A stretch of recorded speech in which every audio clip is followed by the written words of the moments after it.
성탄주일, 성탄절 이 기간이 되어지면 우리가 말씀을 함께 나눌 때에 예수님의 탄생에 있어서 중요한 역할을 감당했던 몇몇 사람들에 대한 이야기를 우리가 함께 나누고 은혜를 나눕니다. 근데 제가 오늘 말씀을 여러분들이 함께 나누게 될 인물은요, 요 세 인물들이 아닌 조금 동떨어져 있는 듯해 보이는 세례 요한에 대하여 우리가 함께 말씀을 나누도록 하겠습니다. 자, 세례 요한은 예수님에게 뭐 한 사람이냐면 세례를 준 사람으로 우리가 기억을 하지요.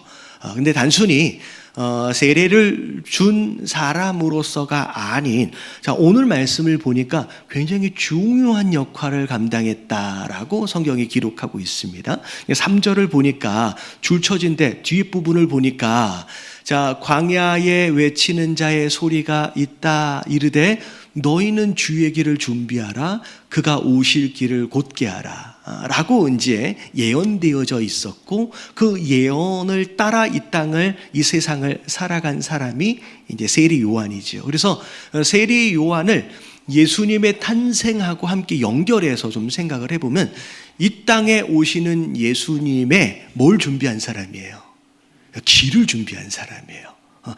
이 세례 요한이 준비한 길로 예수님께서 이 땅에 오셨다라는 거죠. 그래서 다른 인물들과 더불어 예수님의 탄생과 굉장히 중요한 역할을 감당한 사람이 세례 요한이라는 거죠. 그래서 사실 세례 요한에 대하여 좀 설명을 좀 드리면서, 과연 예수님이 오시는 길을 준비한 이 사람이 어떤 삶을 살았는지에 대하여 함께 설명을 하고 은혜를 나누는 그런 시간을 갖도록 하겠습니다. 자, 세례 요한은 제사장 스가랴의 아들로 태어납니다. 집안 자체가 제사장 집안에서 태어나요. 그러면 그냥 가만히 있으면 나중에 뭐가 될 사람이에요? 제사장이 될 사람이죠. 이 제사장이 된다라고 하는 것은 어떻게 보면 나름 장래가 어떻게 보면 보장되어져 있는 삶이다라고 생각할 수 있을 것 같아요. 자, 근데 보장되어진 장래의 삶을 뿌리치고, 자, 이 세례 요한은 어디 가서 살았냐면 광야에 나가서 삽니다. 어떻게 보면 다른 백성들, 일반 백성들에게 있어서는 나름 선지자로서 인정을 조금 받기는 했지만, 그 당시 종교 지도자들에게 있어서는 그냥 왕따였어요. 뭐 저런 게 있나? 거의 무시당하는.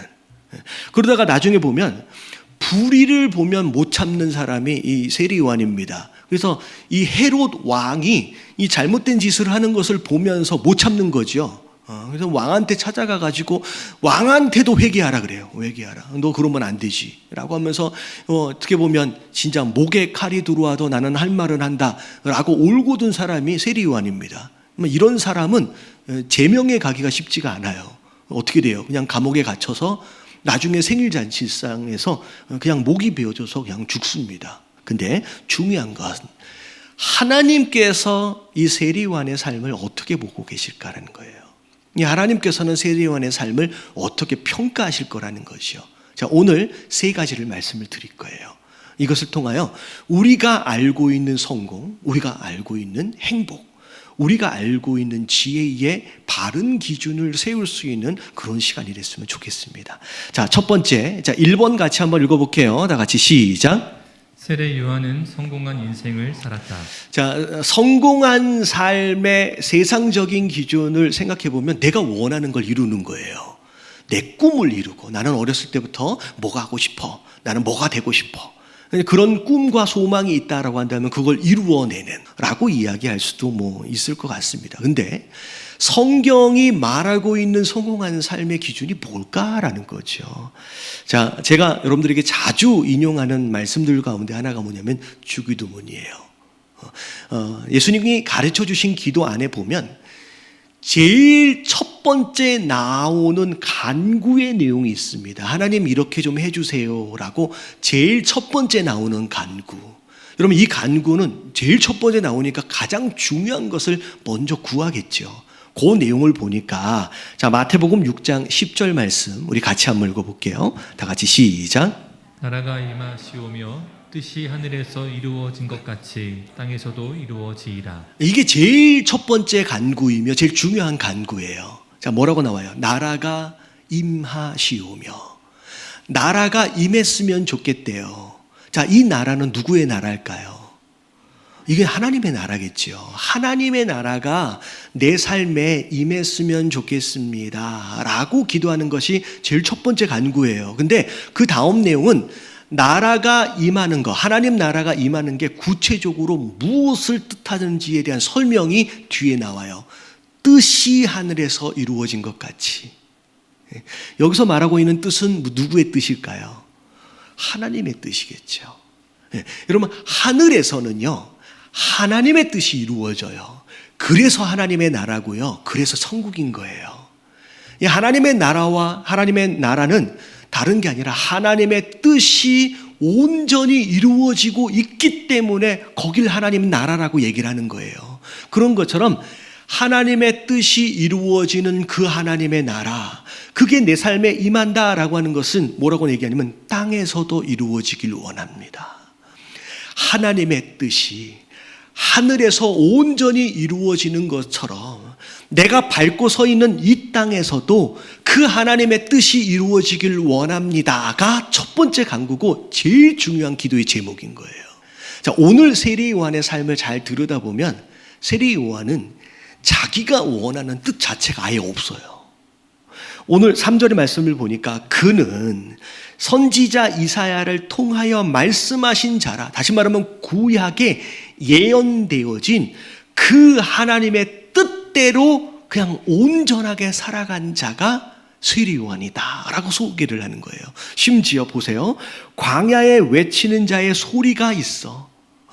다시 말하면 세례 요한을 소리라고 얘기합니다. 정말로 철저하고 정확하게 소리로서의 삶을 살아간 사람이 세례 요한이에요. 여러분, 소리는 이제 뭐 이렇게 물리적으로 특징이 어떻게 되느냐면, 여러분, 소리 안에 의미를 담으면 이게 말이 돼요. 그래서 제가 지금 말을 하고 있잖아요. 이 말이라고 하는 것은 제 목소리 안에 의미를 지금 담아서 지금 전달을 하고 있는 거예요. 근데 말은 자, 지금 나갔어요. 선포가 됐어요. 여러분 귓가에 들려집니다. 다시 말하면 의미를 전달한 거예요. 근데 전달하고 난 뒤에 이 소리는 어떻게 됩니까? 어떻게 돼요? 사라져요. 어디에 있는지도 모르게 그냥 사라져버려요. 좀 전에 세례 요한에 대해서 설명을 드렸잖아요. 아무것도 이룬 것도 없이, 아무것도 남긴 것도 없이 그냥 죽고 나서 그냥 사라져버린, 그냥 존재라고 얘기했잖아요. 그래서 되게 실패한 것 같고 불쌍해 보인다고. 근데 여기 말씀에 나와 있는 것처럼 그야말로 소리로서 하나님이 원하시는 그 메시지를 딱 담아서 전달을 하고 난 뒤에 흔적도 없이 사라지는 딱 그런 삶을 산 거예요. 정확하게 하나님이 원하시는 그 뜻대로의 삶을 살아간 인생. 여러분, 실패한 거에 성공한 거예요. 여러분, 성공한 인생이에요. 여러분, 이런 삶이 여러분 성공한 삶의 기준이다라는 거 여러분 깨달아지시길 주님의 이름으로 축원합니다. 그래서 자, 세례 요한은 여러분 실패한 인생이 아니에요. 하나님 앞에서는 성공한 인생이에요. 자, 두 번째 2번 같이 한번 읽어볼게요. 다 같이 시작. 세례 요한은 행복한 인생을 살았다. 자, 많은 사람들이 행복해지길 원하지만 그 행복, 원하는 행복을 충분히 누리는 사람들은 많지가 않습니다. 자, 이 안에서 과연 성경이 이야기하고 있는 행복이란 뭐냐라고 하는 기준을 조금 다시 한번 좀 정돈할 필요가 있다는 거죠. 자, 시편 37편 16절을 보면 자, 소유에 대한 내용이 나와요. 같이 한번 읽어볼게요. 다 같이 시작. 의인의 적은 소유가 악인의 풍부함보다 낫도다. 자, 소유가 굉장히 우리의 행복과 밀접한 관계가 있는 것으로 우리가 생각을 합니다. 더 많이 있으면 조금 더 낫겠죠. 근데 성경은 뭐라고 얘기하느냐면 그게 아니래요. 하나님을 떠나서의 삶, 악인이 아무리 많은 것들을 누린다라고 할지라도 오히려 하나님 안에서의 의인, 좀 부족할지라도 그것이 오히려 더 낫다라고 이야기를 합니다. 그러니까 소유의 많고 적음이 행복과 직결되어지는 것은 아니다라는 얘기예요. 근데 더 중요한 말씀이 전도서에 나와 있어요. 자, 전도서 6장 3절 말씀을 한번 읽어보세요. 다 같이 시작. 비록 100명의 자녀를 낳고 또 장수하여 사는 날이 많을지라도 그의 영혼은 그러한 행복으로 만족하지 못하고 또 그가 안장되지 못하면 나는 이르기를 낙태된 자가 그보다는 낫다 하나니. 예. 여러분 100명의 자녀를 낳는다라고 하는 것은 다 가진 사람이에요. 여러분 100명의 자녀를 낳으려면 일단 뭐 해야 되냐면 건강해야 돼요. 여러분 비실비실 해가지고 뭐 100명을 어떻게 낳겠습니까? 100명을 낳으려면 일단은 건강해야 되는데 여러분 건강과 더불어서 이 100명의 아이를 키우려면 뭐가 필요해요? 그래서 돈이 있어야죠. 요즘에 아이를 낳지 못하는 이유들 중에 하나가 뭐냐면 아이 하나 키우려면 돈이 너무 많이 든대요. 요즘에. 근데 100명의 자녀를 키우려면 얼마나 많은 돈이 필요하겠습니까? 일단은 100명의 자녀라고 하는 이것 안에서 건강이 다 들어있고요. 재물의 축복이 다 들어있어요. 심지어 다 어떻게 산대요? 장수하여 사는 날이 많을지라 또 오래 산대요. 마치 다 가진 것처럼 보일지라도 자, 그의 영혼은 그러한 행복으로 만족하지 못한대요. 그거 다 있어도 영혼이 행복하지 않을 수 있다는 거예요. 영혼이. 그리고 심지어 그가 안장되지 못하면, 이 안장은 뭐냐면 죽는 걸 얘기하는 거예요. 아무리 이 땅을 살아가면서 뭔가를 다 누리고 이룬다라고 할지라도 잘 죽지 않는다라고 한다면, 자, 낙태된 자보다 낫다. 낙태된 자가 오히려 그보다 낫대요. 오히려 태어나지 않고 죽은 자가 오히려 더 낫다라고 얘기를 하는 거예요. 자, 이 이야기는 뭐냐면 여러분 육체가 아니라 뭐가 행복해야 되냐면 영혼이 행복해야 진짜 행복한 거예요. 그리고 현재가 아니라 장래가 행복해야 진짜 행복해요. 자, 이게 무슨 의미냐? 자, 우리의 심리를 제가 잠깐 말씀을 드릴게요. 자, 여기 직장인들도 있고 이제 학생들도 있고 하니까 자, 보면 금요일 날 아침에 일상적인 어떤 그런 이제 삶을 산다라고 했을 때 금요일 날 아침에 자, 학교 가야 돼요. 그리고 출근해야 돼요. 근데 금요일 날 아침은 이상하게 행복합니다. 자, 왜요? 내일부터? 아니면 오늘 저녁서부터 주말이니까. 그러니까 지금 나는 일하러 가야 되고 지금 나는 공부하러 가야 되는데 현재는 근데도 불구하고 오늘 저녁서부터 주말이다라고 하는 것으로 인하여 오늘 아침부터 이미 행복해요. 다시 말하면 내가 현재 뭘 누리고 있느냐가 중요한 게 아니라 내가 장래 뭘 기대하고 있느냐라고 하는 것이 현재의 행복을 좌우한다는 거예요. 자, 세리요한의 삶을 보세요. 현재 누리는 삶에 대해서는 거의 다 포기되어진 삶입니다. 마가복음 1장 6절에 보면 가죽옷, 뻣뻣한 가죽옷 입고 살았어요. 오늘날처럼 잘 가공되어지는 부드러운 가죽옷이 아니라 약대터로 뻣뻣한 거 그거 입고 살았고요. 정말 먹을 것이 없어서 메뚜기 잡아먹고 석청으로 끼니를 때우는 그런 삶을 살았습니다. 하지만 그 마음 가운데 뭐가 있냐면 천국에 대한 소망이 있는 거예요. 지금 당장은 무엇인가 누리지 못하는 것 같지만 마음 안에 천국에 대한 소망이 있으니까 여러분 행복해질 수 있는 거예요. 여러분 복 있는 자가 뭐 하는 사람이냐, 여러분 행복한 사람이 어떤 사람이냐라고 하는 걸 여러분 기대하시면서 육체적으로 내가 현재 뭘 누리느냐라고 하는 거에 집착하지 마시고 여러분 천국 소망을 여러분 마음 안에 품으시고 살아가시는 저와 여러분들 되시길 주님의 이름으로 축원합니다. 자, 마지막 세 번째 같이 한번 읽어볼게요. 다 같이 시작. 세례 요한은 지혜로운 인생을 살았다. 세상이 말하는 지혜가 뭘까라고 곰곰이 생각해 보는데 한마디로 얘기하면 손해보지 않는 삶이 지혜라고 얘기하는 건 아닐까. 그러니까 지혜, 어떤 상황에서도 내가 손해보지 않는 거예요. 뭐 그런 삶을 지혜라고 이야기하는 것은 아닐까라고 생각해 볼 수도 있을 것 같아요. 근데 성경이 말하고 있는 지혜가 뭘까?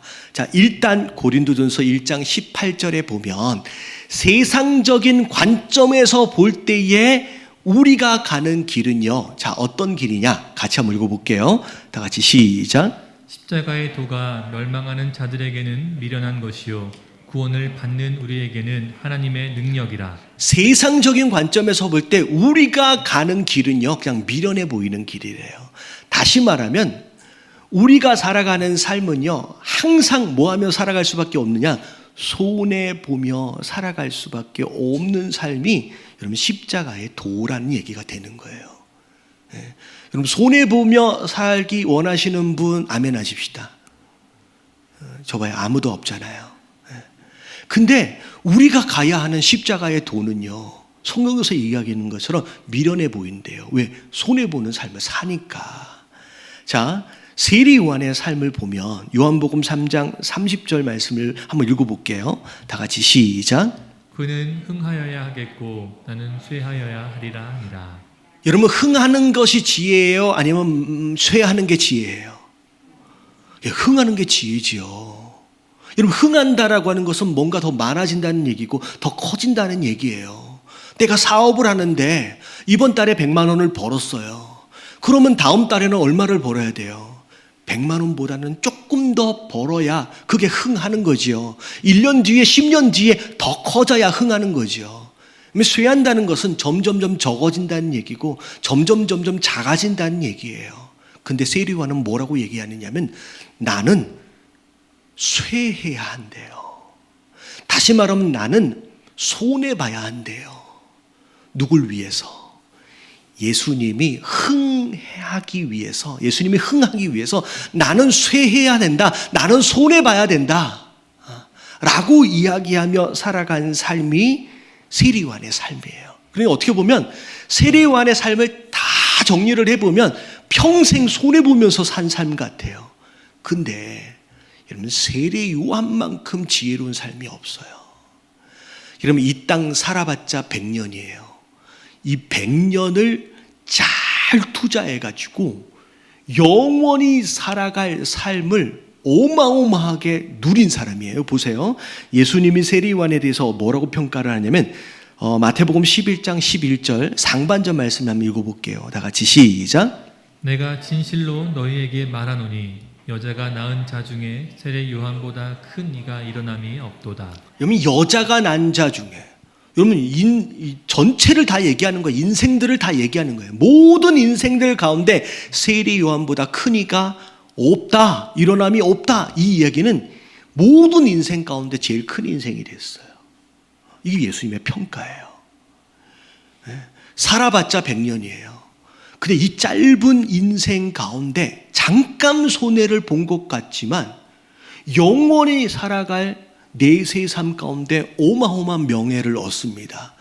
세리요한이 제일 큰 사람이 된대요. 심지어 자, 마태복음 11장 12절 말씀을 보면 같이 읽어봅니다. 시작.